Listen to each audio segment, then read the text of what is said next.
ഷാർജയിൽ മകളെ കൊന്ന് കൊല്ലം സ്വദേശിനി ജീവനൊടുക്കിയ സംഭവം, ആ സംഭവം നമ്മൾ കഴിഞ്ഞ ദിവസങ്ങളിലൊക്കെ ആയിട്ട് വളരെ വിശദമായി തന്നെ ചർച്ച ചെയ്തുകൊണ്ട് വരികയാണ്. ഈ സംഭവത്തിൽ കൂടുതൽ വിവരങ്ങൾ ഇപ്പോൾ പുറത്തു വന്നുകൊണ്ടിരിക്കുകയാണ്. നമ്മളെയൊക്കെ ഞെട്ടിപ്പിക്കുന്ന തരത്തിലുള്ള കുറച്ചധികം വിവരങ്ങൾ പുറത്ത് വരുന്നുണ്ട്.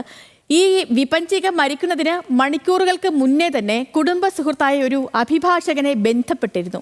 വാട്സാപ്പ് സന്ദേശം വഴിയായിരുന്നു സംസാരിക്കാൻ ശ്രമിച്ചതെന്നാണ് അഭിഭാഷകൻ ബിനു പറയുന്നത്.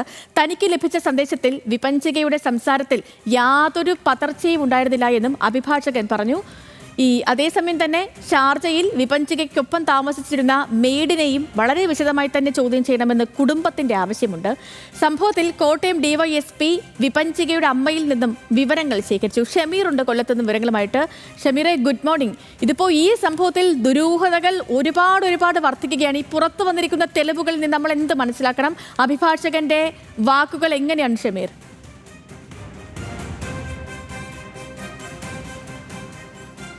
അഭിഭാഷകൻ ആ സൗണ്ട് ബൈറ്റ് അദ്ദേഹത്തിന് വന്നിരിക്കുന്ന വോയിസ് മെസ്സേജ് നമ്മളെ കേൾപ്പിച്ചതാണ്.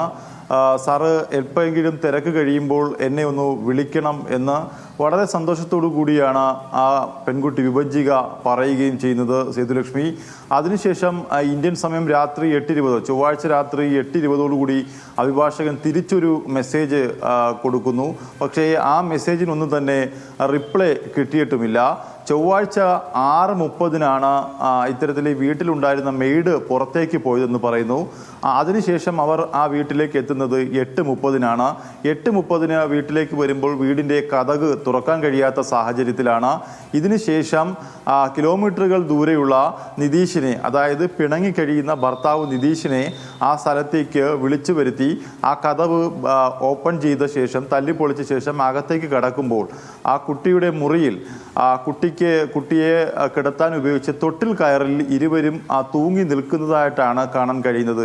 അതായത് 14 മാസം പ്രായമുള്ള കുഞ്ഞ് തറയിൽ കൈ തൊഴുതു നിൽക്കുന്നതും അതുപോലെ ആ കുട്ടിയും ആ തറയിൽ കാല് തട്ടുന്ന രീതിയിലാണ് നിൽക്കുന്നത്. അതാണ് ഈ സംഭവത്തിൻ്റെ ദുരൂഹത വർദ്ധിപ്പിക്കുന്നതെന്നാണ് അഭിഭാഷകൻ പറയുന്നത്. ഒരു തൊട്ടിൽ കയറിൽ എങ്ങനെ രണ്ടുപേർക്ക് ഇത്തരത്തിൽ മരിക്കാൻ കഴിയും എന്നുള്ളതാണ് പ്രധാനമായുള്ള ചോദ്യം. പിന്നീടാണ് ഷാർജ പോലീസ് അവിടെ എത്തുകയും ഇരുവരുടെ മൃതദേഹം അവിടെ നിന്നും പോസ്റ്റ്മോർട്ടം നടപടികൾക്കായി മാറ്റുകയും ചെയ്തു. ഇതുവരെയും ഈ പോസ്റ്റ്മോർട്ടം നടപടികൾ ഒന്നും തന്നെ നടന്നിട്ടുമില്ല. എന്തായാലും കോട്ടയം ഡിവൈഎസ്പി ഇതുമായി ബന്ധപ്പെട്ട് ഇവർ എല്ലാ ഏജൻസികൾക്കും പരാതി നൽകി. ഈ നിതീഷിന്റെ വീട്, ഭർത്താവ് നിതീഷിന്റെ വീട് കോട്ടയത്തായതുകൊണ്ട് തന്നെ കോട്ടയം ഡിവൈഎസ്പി ഇന്നലെ ഫോണിൽ വിളിച്ച് ഈ വിവരങ്ങളൊക്കെ തന്നെ ആരാഞ്ഞു.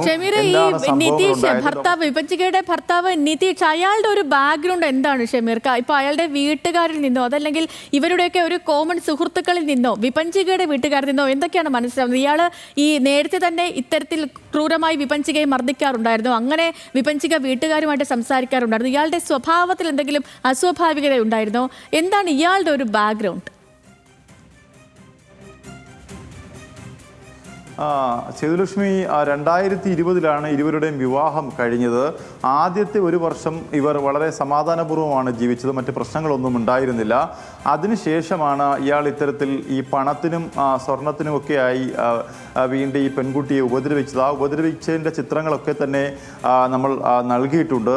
ആ കുട്ടിയെ നിരന്തരം ഉപദ്രവിച്ച വിവരങ്ങളും ആ കുട്ടി സ്വന്തം അമ്മയോട് പറഞ്ഞിരുന്നില്ല. കാരണം അമ്മ ഒരു രോഗിയാണ്. അതുകൊണ്ട് തന്നെ അമ്മയെ വിളിച്ചറിയിച്ചാൽ അവർക്ക് അസുഖം ഏതെങ്കിലും തരത്തിൽ കൂടുമെന്നറിഞ്ഞതുകൊണ്ട് തന്നെ അവരുടെ ഒരു ഫാമിലി സുഹൃത്തിന് ഈ ചിത്രങ്ങളൊക്കെ തന്നെ ആ പെൺകുട്ടി അയച്ചു കൊടുക്കുകയും ചെയ്തു. പക്ഷേ ഇതുമായി ബന്ധപ്പെട്ട് കേരളത്തിൽ എവിടെയും തന്നെ ഈ ഡൊമസ്റ്റിക് വയലൻസിനോ അല്ലെങ്കിൽ ഡൗറിയുടെ ബന്ധപ്പെട്ട ഒരു കേസും അന്ന് ഈ പെൺകുട്ടി കൊടുത്തില്ല. കാരണം ഏതെങ്കിലും സാഹചര്യത്തിൽ ഒരു കുട്ടിയായതാണ്. അതുകൊണ്ട് തന്നെ ഏതെങ്കിലും സാഹചര്യത്തിൽ ഒരുമിച്ച് ജീവിക്കാൻ കഴിയുമെങ്കിൽ അത്തരത്തിൽ ഒരുമിച്ച് ജീവിക്കണം എന്നൊരു താല്പര്യം. ക്രൂരമായ അതിക്രമമാണ്. കാരണം ഇപ്പോ വിപഞ്ചിക അനുഭവിച്ച ആ പ്രശ്നങ്ങൾ, അത് നേരിട്ട മർദ്ദനം, അതിന്റെ ദൃശ്യങ്ങളാണ് ഇപ്പോൾ നമ്മൾ പ്രേക്ഷകരിലേക്ക് എത്തിച്ചിരിക്കുന്നത്. വിപഞ്ചിക, എനിക്ക് തോന്നുന്നു ഒരുപക്ഷെ ഇത് വീട്ടുകാർക്ക് അയച്ച ദൃശ്യങ്ങളായിരിക്കും അല്ലേ ഷമീർ? തീർച്ചയായിട്ടും അവരുടെ ദുബായിലുള്ള ഒരു ഫാമിലി, ഏറ്റവും അടുത്തൊരു ഫാമിലി സുഹൃത്തിനായി അയച്ച ചിത്രങ്ങളാണ് ഇപ്പോൾ ഈ പുറത്തു വന്നിരിക്കുന്നത്. അപ്പോഴൊക്കെ തന്നെ ഈ പെൺകുട്ടി അവരുമായി സംസാരിക്കും. അമ്മയുമായി നേരത്തെ ഞാൻ പറഞ്ഞതുപോലെ അമ്മയോട് വിവരങ്ങളൊന്നും പറഞ്ഞിട്ടില്ല. പക്ഷേ ഇതിൽ ഏറ്റവും പ്രധാനപ്പെട്ട കാര്യം സേതുലക്ഷ്മി ആ സൂയിസൈഡ് നോട്ടിൽ എഴുതിയിട്ടുണ്ട്, വീട്ടിലുണ്ടായിരുന്ന മെയ്ഡിന് ഈ കാര്യങ്ങളൊക്കെ തന്നെ അറിയാം. അതുകൊണ്ട് തന്നെ തിരുവല്ല സ്വദേശിയായ മലയാളിയാണ് വീട്ടിലുണ്ടായിരുന്ന മെയ്ഡ്. ആ മെയ്ഡിനെ വിശദമായി ചോദ്യം ചെയ്യണമെന്നാണ് കുടുംബത്തിൻ്റെ ആവശ്യം. അവർ ഇപ്പോൾ പറയുന്നത് എന്നെ ഈ ആവശ്യമില്ലാത്ത കേസുകളിലൊന്നും പിടിച്ച് വലിച്ചിഴക്കരുത് എന്നാണ് അവർ പറയുന്നത്. നിതീഷ് ഇങ്ങനെ ക്രൂരമായി വിഭജിക്കുകയെ ആക്രമിക്കുന്നുള്ള കാര്യം വീട്ടുകാർക്കൊക്കെ അറിയാമായിരുന്നെങ്കിൽ, മർദ്ദിക്കുമെന്ന് അറിയാമായിരുന്നെങ്കിൽ ഇവർ നേരത്തെ ഈ വിഷയത്തിലൊന്നും ഇടപെട്ടിരുന്നില്ലേ? വീട്ടുകാർക്ക് സേതുലക്ഷ്മി ഇത്തരത്തിൽ അറിയില്ലായിരുന്നു. ഒരു കുടുംബ സുഹൃത്ത്, അതായത് അകന്ന ഒരു സുഹൃത്തിനാണ് ഈ വിവരങ്ങളൊക്കെ തന്നെ പറഞ്ഞിരുന്നത്. അതാണ് ആ കുട്ടി ചെയ്ത ഏറ്റവും വലിയൊരു തെറ്റ്.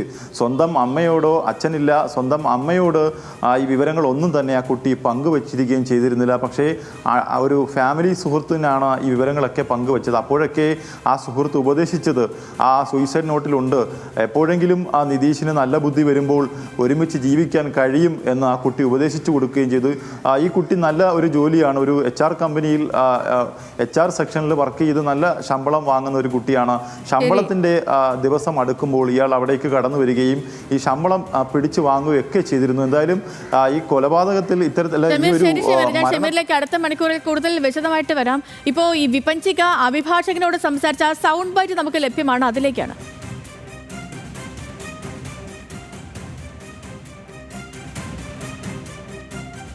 7:45 ഈ കുട്ടി എന്നെ വിളിക്കാൻ ശ്രമിച്ചു.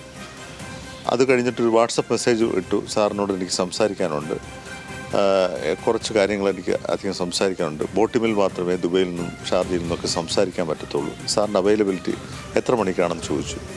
അത് ഞാൻ കാണുന്നത് 8:20 8:22 ഞാൻ തിരിച്ച് മെസ്സേജ് അയച്ചു. You can call me at any time, ഞാൻ നിങ്ങളെ വെയിറ്റിങ്ങിലാണ്, നിങ്ങളെ മെസ്സേജിനും. യെസ്, വിപഞ്ചികയുടെ അഭിഭാഷകന്റെ പ്രതികരണമാണ് നമ്മൾ കേട്ടത്. അത് വിപഞ്ചിക എത്രത്തോളം അവിടെ ക്രൂരതകൾ അനുഭവിച്ചു എന്നുള്ളത് ആ ദൃശ്യങ്ങളിൽ നിന്ന് പോലും, ഈ വിപഞ്ചിക സുഹൃത്തിനയച്ച ദൃശ്യങ്ങളിൽ നിന്ന് പോലും വ്യക്തമാണ്. സ്ത്രീധന പീഡനം എന്ന് പറയുന്ന ആ ഒരു മാരക വിപത്ത്, അല്ലെങ്കിൽ എന്താ പറയുക, ഒരു വൈറസിനെ എത്രയും വേഗം നമ്മുടെ നാട്ടിൽ നിന്ന് തുടച്ചു നീക്കിയില്ലെങ്കിൽ ഇത്തരത്തിലുള്ള സംഭവങ്ങൾ. ഇപ്പോൾ വിസ്മയെ നമുക്ക് ഓർമ്മയുണ്ട്. വിസ്മയയ്ക്ക് ശേഷം വിപഞ്ചികയുടെ പേര് കൂടി ചർച്ചയാക്കേണ്ടി വരികയാണ്. ഇനിയൊരു പേര് ഇത്തരത്തിൽ നമുക്ക് സംസാരിക്കാതിരിക്കാൻ ആകട്ടെ, അങ്ങനെ ഒരു പേര് ചർച്ചകളിൽ വരാതിരിക്കട്ടെ, അങ്ങനെ ഒരു പെൺകുട്ടിക്കും ഇങ്ങനെ ഒരു അനുഭവം ഉണ്ടാകാതിരിക്കട്ടെ. ഷമീറാണ് വിവരങ്ങൾ നൽകിയത് കൊല്ലത്ത് നിന്ന്.